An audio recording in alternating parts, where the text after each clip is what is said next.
세상의 모든 수술은 항상 위험성을 내재하고 있습니다. 하지만 가슴 거상술 자체는 그 자체가 아주 해부학적으로 생명에 위협을 주거나 그런 수술은 아니세요.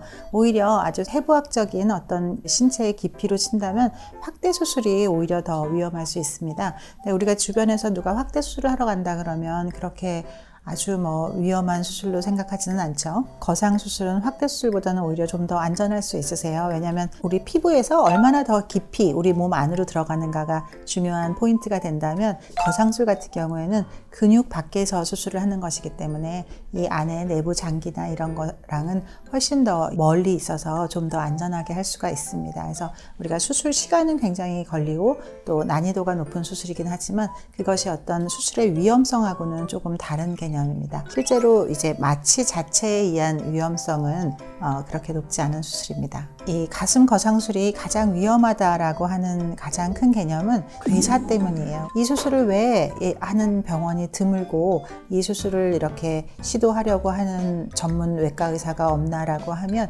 실제로 괴사가 제일 무서워요. 괴사라고 하는 건 뭐냐면 혈관이 어떤 조직에 충분히 가지가 않으면 그 조직이 죽는 걸 말하는 거거든요.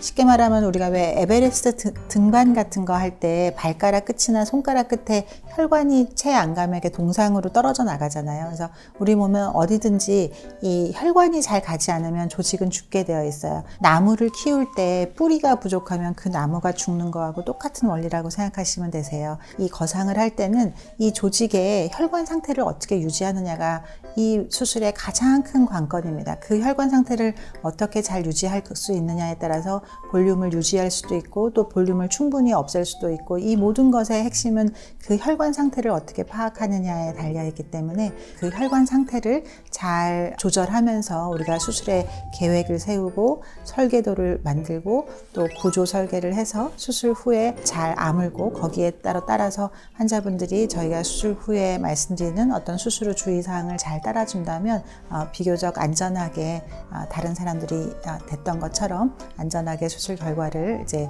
만들 수가 있습니다.